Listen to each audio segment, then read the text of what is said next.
얘기하면 예수 그리스도의 은혜로 이제 새로운 하나님의 백성이 된 사람들, 그 사람들이 지켜야 될 어떤 모습들, 살아가야 할 모습들을 말씀하시는 그런 내용입니다. 그래서 마태복음 5장 전체적으로 보면 여러 가지 내용이 나옵니다. 뭐 세상의 빛과 소금이 되어라 이런 얘기도 하시고요. 하나님의 계명을 겉모습이 아니라 속마음으로부터 또 올바른 동기로부터 하나님의 말씀을 지켜라 이런 얘기도 하시고, 악한 자들을 대적하지 말고 그들이 만약에 너희의 오른뺨을 치거든 왼편도 돌려대라 이렇게 얘기를 하시고요. 속옷을 가지고자 하는 자에게 겉옷을 주어라. 오리를 가게 하거든 심리를 함께 동행해라. 구하고자 하는 자에게 꾸고자 하는 자에게 거절하지 말고 원수를 사랑하고 박해하는 자를 위해서 기도해라 라고 하면서 이제 예수 그리스도로 말미암아 하나님의 백성된 자들이 지켜야 될 어떤 삶의 모습을 얘기를 하십니다. 하지만 뭐 제가 방금 이제 말씀드린 이 모든 지침들이 사실은 만만한 것이 하나도 없습니다. 일단 하나님의 계명을 이제 겉모습뿐만 아니라 올바른 마음과 동기, 그러니까 마음속으로도 부끄러움 없이 지킨다는 것 자체가 사실 보통 일이 아니고요.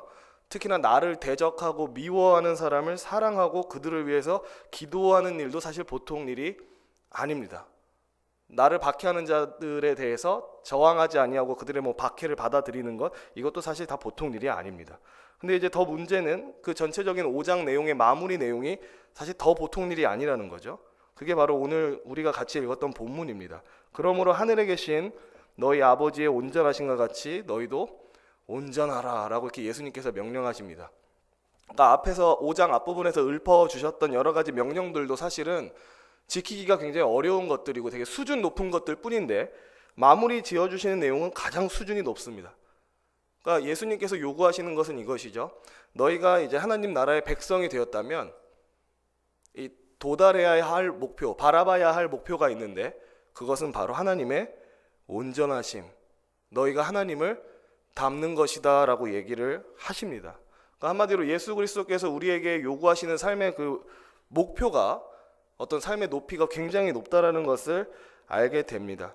그리고 또 한 가지 생각하게 될 것은 뭐냐면, 이 5장 전체의 내용의 마무리가 결국은 이제 하늘 아버지를 닮아라 라고 끝나는 것을 보니까 5장 전체적으로 명령했던 이 여러 가지 모습들이 이게 하나님을 닮은 모습들이구나 라는 것을 알게 됩니다. 그러니까 예를 들면 이런 거죠. 악인들에 대해서도 참으시고 선대하시는 것이 하나님의 모습이다라는 것을 알게 됩니다. 특별히 우리가 이것을 확실히 알 수 있는 모습은 뭐냐면, 하나님께서 그를 대적하는 죄인들, 원수와 같은 자들을 사랑하사 자신의 아들을 보내셨다라는 사실만 봐도 원수 사랑의 가장 참된 모범은 하나님께 있음을 알게 됩니다. 그러니까 결국 이제 마태복음 5장은 우리가 닮아야 할 부분이 하나님이고, 그분이 갖고 계신 여러 가지 모습들, 선한 모습들을 우리가 반영해야 된다라는 것을 알려준다라고 저는 생각을 합니다. 이제 저는 이 시간에 우리가 특별히 닮아야 될 이제 하나님의 한 가지 모습을 좀 나누고 싶어서 이 본문을 읽었는데요. 사실 이 본문에서 나오는 내용은 아니지만 그래도 우리가 닮아야 될 부분 한 가지를 나누고자 합니다. 그것은 뭐냐면 이제 언약적인 삶입니다. 사실 용어에 대해서는 별로 이렇게 외우시거나 꼭 이해하시지 않아도 됩니다. 그냥 이게 어떤 의미인지만 아시면 됩니다. 언약적인 삶을 제가 먼저 말씀드리기 전에, 언약적인 삶과, 그러니까 우리가 살아야 될 삶의 모습은 언약적 삶인데, 그것과 정반대 개념인 계약적 삶부터 얘기를 해드리겠습니다. 그러니까 우리가 닮지 말아야 할 부분입니다. 계약적 삶은 어떤 것이냐면, 그러니까 사람들이 대부분 어떤 행동을 하는 데 있어서 내가 그 행동을 함으로써 받을 유익과 보상을 생각하고 일반적으로 행동합니다. 그러니까 내가 어떤 행동을 했고 어떤 수고를 했으면 거기에 합당한 보상이 나한테 주어지느냐 주어지지 않느냐를 판단하고 행동에 옮긴다는 거죠. 그러니까 한마디로 뭘 했을 때 나한테 딱히 유익이 될 것 같지 않으면 하지 않는다는 겁니다. 뭘 했는데 별로 돌아올 것도 없을 것 같으면 행동을 하지 않는다는 겁니다. 이게 사실 사람의 본성이기도 하지만 학자들은 얘기하기를 계몽주의 시대 이후에 이것이 더 심해졌다. 계몽주의 시대에 사회계약설이라고 하는 그런 사상이 사람들 사이에 널리 퍼지면서 사람들이 계약적 삶을 살게 됐는데, 이 사회계약설은 뭐냐면 사실 어렵지 않습니다.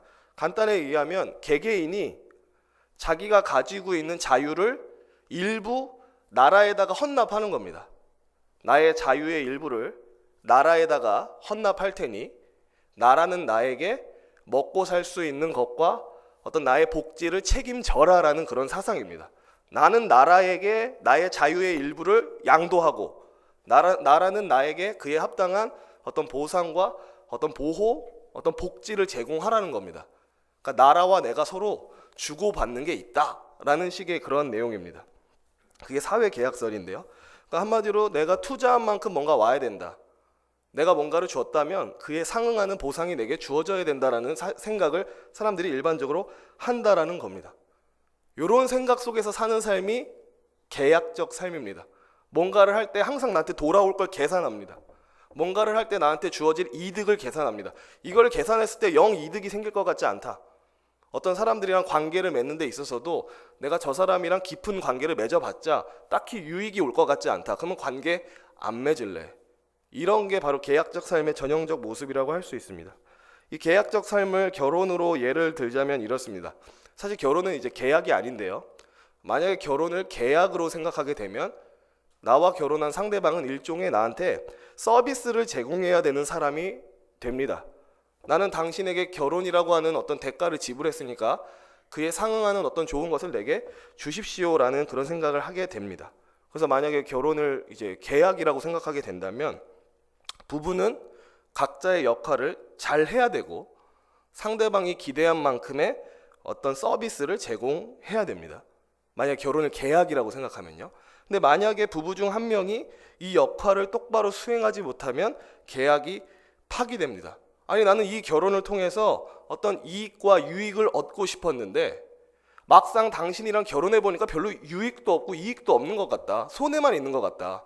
난 그럼 당신과 같이 살지 않겠다 하고 그 결혼 관계를 끝내는 일이 온다는 거죠. 난 당신이랑 결혼하면 뭔가 좋을 줄 알았어. 좋은 게 많이 있을 줄 알았어. 막 이만큼의 유익이 있을 줄 알았어. 난 이만큼을 기대했어. 근데 막상 결혼해 보니까 요거밖에 없네.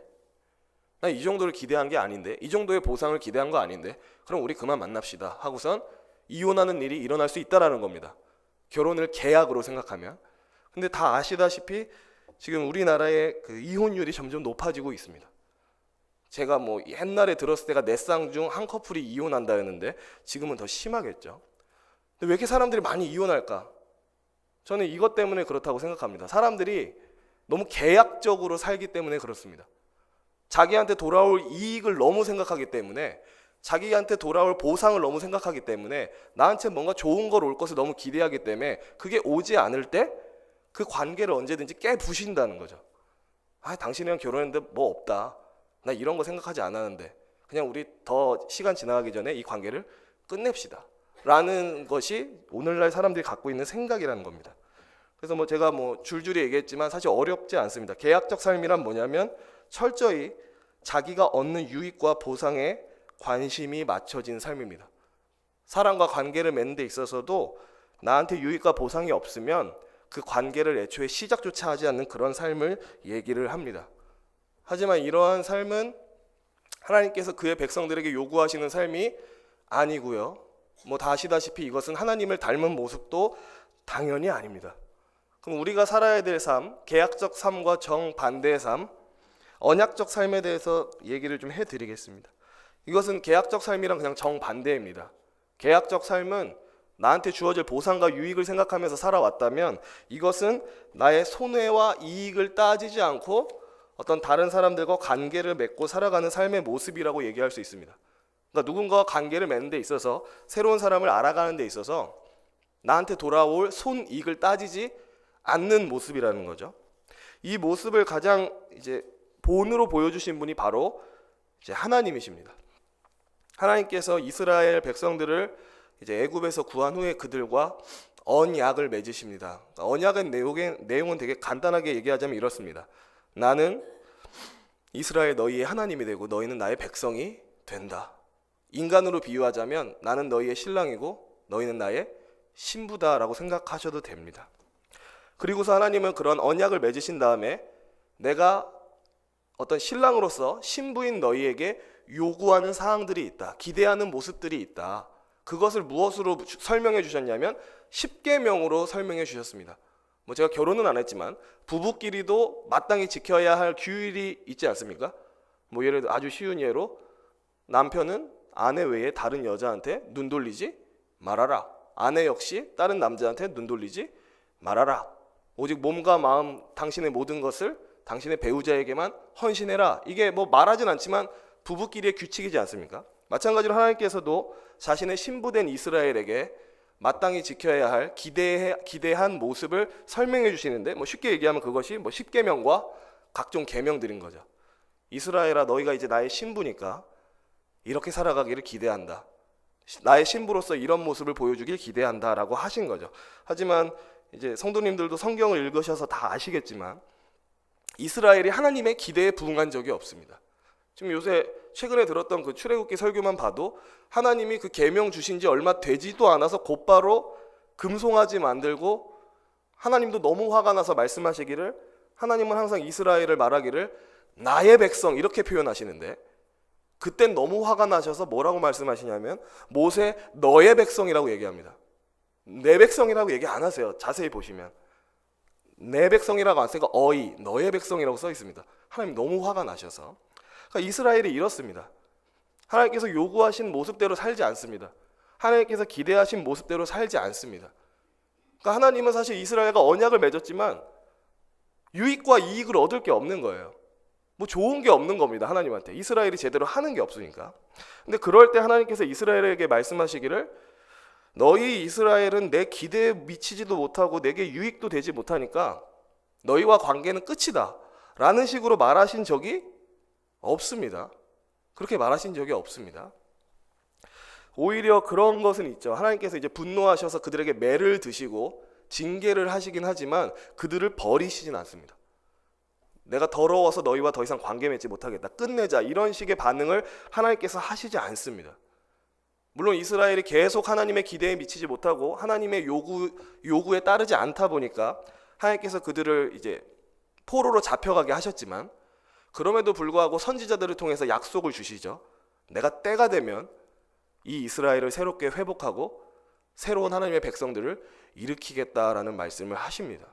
그러니까 그들을 버리겠다는 얘기를 하지 않으세요. 그들 중 남은 자를 다시 불러 모아서 나의 백성으로 삼겠다라는 얘기를 하시죠. 그들을 회복시키고 다시 내 곁으로 데려오겠다라는 얘기를 하십니다. 그리고 그 약속의 결정체가 예수 그리스도고, 예수 그리스도를 통해서 이스라엘뿐만 아니라 이방인들까지 하나님의 백성이 되는 은혜가 임하게 되죠. 그러니까 한마디로 하나님은 그의 백성들을 사랑하실 때 계약적으로 사랑하신 게 아니고요. 그러니까 손익을 따져서 손해가 이익이 되면 그 관계를 유지하고 손해가 올 것 같으면 관계를 끊고 이런 식으로 사랑하신 게 아니고요. 언약적으로 사랑하셨습니다. 네가 뭐 잘하고 못하고를 떠나서 나는 너를 끝까지 사랑한다. 네가 나를 놓아도 나는 너를 놓지 않는다라는 식의 사랑을 하나님께서 실천하셨다라는 거죠. 그럼 이제 예를 다시 들겠습니다. 결혼을 예로 들자면 사실 결혼이야말로 이 언약적 사랑의 가장 모범입니다. 내가 누군가와 결혼을 했다면 그 사람과 결혼해서 가난하든지 부하든지 병들었든지 건강하든지 이제 죽음이 서로를 갈라놓을 때까지 나의 전부를 배우자에게 다 헌신하는 게 결혼입니다. 결혼을 딱 했는데 행복한 삶을 꿈꿨는데 뭐 남편의 사업이 안 돼서 폭삭 망했습니다. 그럼에도 불구하고 결혼의 관계는 깨지지 않습니다. 왜냐하면 결혼은 손익을 따지지 않는 관계이기 때문에 그렇습니다. 내가 그 사람과 결혼으로 언약을 맺은 이상 어떤 상황이 와도 죽음이 올 때까지는 그 사람에게 나의 모든 것을 헌신하는 게 결혼입니다. 하나님과 그의 백성의 관계를 보여주는 모형이죠. 이 사람이랑 결혼했는데 너무 건강하고 이제 튼튼한 사람이랑 결혼했는데 갑자기 중병에 걸려서 알아 누웠습니다. 결혼했다면 이 남자를 버리지 않죠. 일반적으로 버리지 않습니다. 남편이 병들어서 죽어가고 나는 이 남편을 살리기 위해서 막 뼈 빠지게 일해서 돈 벌어서 병원비 채우더라도 이혼하지 않습니다. 결혼은 원래 그런 것입니다. 그게 언약입니다. 조건이 어떻든지 간에, 상황이 어떻든지 간에 사랑하고 끝까지 함께 가는 게 언약적 삶의 모습입니다. 그래서 이처럼 언약적 삶은 계약적인 삶과는 다르게 이제 나의 유익을 따지지 않는 것입니다. 특히 누군가와 관계를 맺는 데 있어서, 누군가와 사귐을 가는 데 있어서 어떤 유익을 따지지 않고 그냥 관계 그 자체를 귀하게 여기는 것이 언약적 삶입니다. 누군가는 비유하기를 물에 빠져서 허우적거리고 있는 사람이 있는데 내가 전혀 모르는 사람이지만 당장에 어떤 나에게 돌아올 유익이나 손해를 생각하지 않고 얼른 뛰쳐들어서 그 사람을 물에서 건져내는 것과 같다라는 식으로 얘기를 했습니다. 그렇다면 우리가 이제 하나님의 온전하신과 같이 온전해진다는 것은 계약적 삶을 추구하는 것인가, 언약적 삶을 추구하는 것인가라고 했을 때 당연히 답은 이제 언약적 삶을 추구하는 게 정답이다. 그게 하나님을 닮은 모습이다라고 생각하실 수 있을 겁니다. 왜냐하면 하나님께서 그의 백성들에게 언약적 사랑을 실천하셨고 손해 이익을 계산하지 않고 그의 백성들을 끝까지 사랑하셨기 때문에 그렇습니다. 그래서 이 자리에 있는 저와 이제 성도님들이 사실 다 소원을 갖고 있지 않습니까? 내가 더 하나님 닮고 싶다. 더 예수님 닮고 싶다. 그럼 우리가 실천해야 되는 꼭 실천해야 되는 계명 중 하나는 이웃을 사랑하는 것인데 특별히 나한테 유익이 될 것 같지 않은 그런 이웃도 사랑하는 겁니다. 이게 되게 어려운 것 같습니다. 일반적으로 사람은 누군가와 관계를 맺을 때 은연중에 그 사람을 통해서 얻어질 유익을 생각하게 됩니다. 이 사람이랑 관계를 맺어야 영양가가 있지, 적어도 좀 뭔가 좋은 게 나한테 와야 계속 사귐을 갖지, 이런 생각을 하기 때문에 그렇습니다. 하지만 만약에 우리가 내 마음에 드는 사람만 사랑하고 어떤 나한테 유익을 줄 것만 같은 사람만 사랑한다면 사실 이것은 이웃을 사랑하는 게 아닙니다. 그것은 이웃을 사랑하는 것이라고 말하지 않습니다. 내가 마음에 드는 사람만 사랑하고 나한테 유익이 될 것 같은 사람만 사랑하는 걸 갖고 이웃사랑이라고 얘기하지 않습니다. 이것은 뭐라고 얘기하냐면 자기 자신을 사랑하는 게 더 넓어진 것이다 라고 설명합니다. 그렇잖아요. 나랑 잘 맞는 사람이랑 사귈 때 편하잖아요. 그죠? 나랑 죽이 잘 맞는 사람이랑 함께 있을 때 마음이 편하고 재밌습니다. 근데 나랑 잘 맞지 않는 사람이랑 같이 있을 때는 되게 힘들죠. 말도 잘 안 통하고 마음도 잘 안 통하고 괴롭습니다. 그러다 보니까 어떻게 되냐면 같이 있을 때 편하고 좋은 사람이랑만 만납니다. 결국 나 좋자고. 그래서 내가 마음에 드는 사람만 골라 사귀고 나한테 유익이 될 것 같은 사람만 골라 사귀면 이거는 이웃사랑이 아니라 자기 자신을 사랑하는 게 더 넓어진 것일 뿐이다 라고 얘기합니다. 다른 말로 확장된 자기사랑이라고 얘기합니다. 결국은 그 사람은 이웃을 사랑하는 게 아니라 자기를 사랑한다는 것이죠. 이것은 하나님을 닮은 모습이 아닙니다. 그래서 하나님께서 이웃을 사랑하라 라고 명령하신 이 명령은 사람을 계약적으로 사랑하지 말고 언약적으로 사랑하라는 명령입니다. 나한테 유익이 될 것 같은 사람만 골라서 사귀라는 명령이 아니고 그런 사람도 포함해서 나한테 유익이 될 것 같지 않은 사람조차도 사랑할 수 있어야 된다라고 말씀하시는 것이 바로 이웃사랑의 명령입니다. 그래서 항상 저와 성도님들이 이제 가져야 될 거룩한 부담감이 있습니다. 내가 이웃사랑을 실천하고 있는데, 내가 주변에 있는 사람들을 사랑하는데 과연 나는 어떻게 사랑하고 있는가? 나한테 당장에 이익을 줄 것만 같은 사람만 골라 사귀고 있는가? 아니면 그렇지 않은 사람도 사랑하고 있는가? 내가 이 사람이랑 관계 맺으면 좀 힘들고 어려움도 있지만 또 내 스타일도 좀 아니지만 그럼에도 사랑하기 위해서 애쓰고 있는가? 아니면 내 스타일인 사람만 사랑하고 있는가? 내 마음에 드는 사람만 사랑하고 있는가? 이걸 항상 생각하면서 내가 너무 내 마음에 드는 사람만 사랑하고 있다면 좀 억지로라도 하나님을 의지해서 마음을 좀 바꿔야 됩니다. 주님, 내 주변에 있는 좀 힘든 사람도 내가 사랑하기 원합니다. 내가 진짜 하나님께서 명령하신 이 이웃의 사랑을 좀 실천하기 원합니다라는 부담을 가질 필요가 있습니다. 우리가 이렇게 이웃사랑을 실천해야 되는 중요한 이유가 있습니다. 그것은 뭐냐면 내가 그렇게 이웃사랑을 실천했을 때 내가 하나님을 사랑합니다라고 하는 그 말의 진실성이 입증되기 때문에 그렇습니다. 우리는 하나님을 사랑한다는 말을 많이 하잖아요. 하나님 사랑합니다. 하나님 사랑합니다. 근데 내가 정말 하나님을 사랑한다는 것을 입증하고 싶다면 원수를 사랑하신 하나님을 닮아서 내 마음에 들지 않는 사람조차도 사랑하기 위해서 애쓸 때, 그런 이웃도 품으려고 애쓸 때 비로소 내가 하나님을 사랑한다는 것이 증명이 됩니다. 요한이 이렇게 얘기를 했습니다. 하나님을 사랑하는 것은 이것이니 우리가 그의 계명들을 지키는 것이라. 바꿔 얘기하면 당신이 정말 하나님을 사랑한다면 이웃사랑의 계명을 지키십시오. 그것만이 당신이 하나님을 사랑한다는 참된 증거입니다 라고 요한이 얘기를 하는 겁니다. 루터가 이렇게 말을 했습니다.